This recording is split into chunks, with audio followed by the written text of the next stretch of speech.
Corona की इस कहर में आम शहरी के साथ साथ मरकजी और रियासती सरकार को जिससे सबसे ज्यादा उम्मीदें हैं वो है आधार पूनेवाला यानी सीरम इंस्टीट्यूट का सीईओ।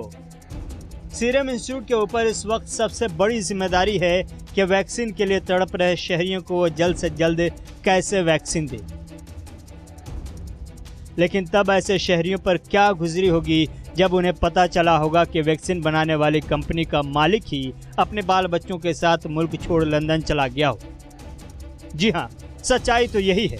आधार पूनेवाला भारत में नहीं है, वो अब लंदन में अपनी फैमिली के साथ खूबसूरत वक्त गुजार रहे हैं और अपनी कंपनी की नई प्लांट के लिए ज़मीन तलाश रहे हैं।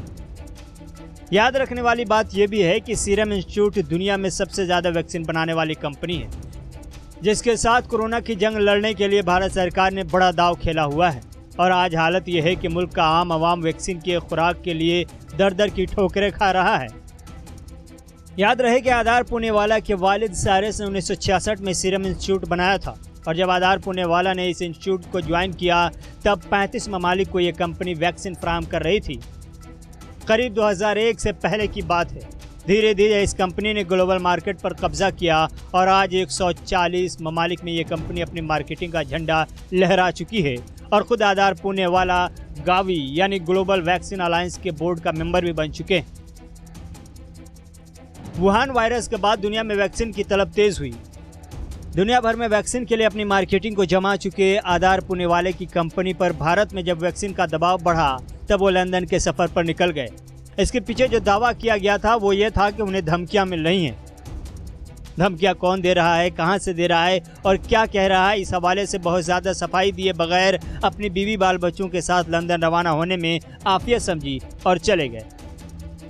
हालांकि एक हफ्ता पहले ही मरकज़ी सरकार ने उन्हें वाई कैटेगरी की सिक्योरिटी फराहम की थी, जिनमें 4 से 5 कमांडो हर वक्त उनकी हिफाजत पर मामूर हैं, लेकिन फिर भी उन्होंने भारत छोड़ने को तरजीह दी।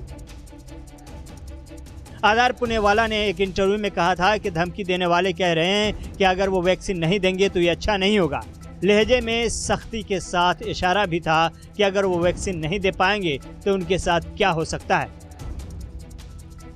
आधार पूनेवाला ने इसी किस्म की धमकियों को वजह बनाई और लंदन के लिए रवाना हो गए।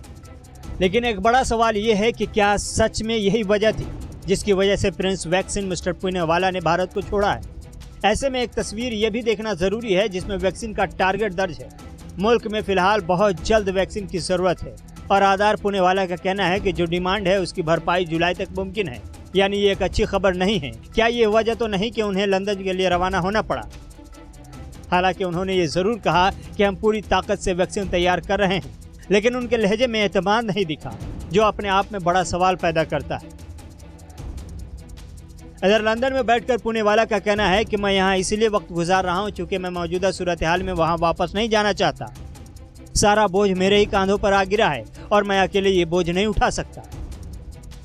उन्होंने कहा कि वैक्सीन की तलब की जो तवक्को है और जो गुस्सा है वो नाकाबिले यकीन है। हर कोई चाहता है कि उसको वैक्सीन मिले और कोई ये भी नहीं मानने को तैयार कि इससे पहले किसी और को वैक्सीन क्यों मिले। इन तमाम बयानात को एक तरफ रखकर आपको ये यकीन करना होगा कि आधार पूनेवाला ये वही शख्स है जिसके ऊपर बड़ी जिम्मेदारी है और जिसने इसको कबूल भी किया है। लेकिन ऐसे में अब सवाल पूछने का वक्त आ गया है कि क्या भारत सरकार ने गलत आदमी के हाथों सौदा कर लिया है और ये सौदा यानी डील कितनी बड़ी डील है। याद रहे कि मार्च में सरकार ने 10 करोड़ खुराक का पहला ऑर्डर किया था। 1500 करोड़ रुपए से ज़्यादा की इसकी कीमत तय हुई थी। इस रकम से पूनेवाला को अंदाजा हो गया था कि काम नहीं होने वाला, तो फिर सरकार से मजीद फंडिंग की गुहार लगाई और सरकार ने मजीद 3000 करोड़ रुपए भेज दिए। सरकार की तरफ से दूसरा ऑर्डर 11 करोड़ डोज का दिया गया और इसकी कीमत 1732 करोड़ बनी। ये खुराक मई, जून, जुलाई में देनी है। भारत सरकार ने 6200 करोड़ रुपए भी दिए, लेकिन आधार पूनेवाला कह रहा है कि वैक्सीन की किल्लत जुलाई तक रहेगी क्योंकि उन्होंने ऑर्डर ज़्यादा ले लिया है। ऐसे में आधार पूनेवाला ने अपने खिलाफ उठती आवाज़ को कम करने के लिए पहला ऐलान ये किया कि वैक्सीन की कीमत में मामूली कमी कर दी और फिर डैमेज कंट्रोल करते हुए ये भी कहा कि हम रातों रात वैक्सीन तैयार करने की सलाहियत में इजाफा नहीं कर सकते और भारत जैसी बड़ी आबादी वाले मुल्क में वैक्सीन देना इस तरह मुमकिन भी नहीं। ऐसे में सवाल ये है कि फिर पूनेवाला ने इतना बड़ा वादा क्यों किया जो वो कर ही नहीं सकता, और जब वो नाकाम हो गया तो वो विक्टिम कार्ड क्यों खेल रहा है। धमकी नाकाबिल कबूल है और इसके लिए कोई जगह नहीं। लेकिन प्रिंस वैक्सीन मिस्टर यादार पूनेवाला ने ऐसी जिम्मेदारी क्यों कबूल की जो उसकी इस्ताअत से बाहर था? फिर ये करोड़ों शहरियों के साथ भोंडा मजाक नहीं तो और क्या है? एक बार जरूर गौर कीजिएगा।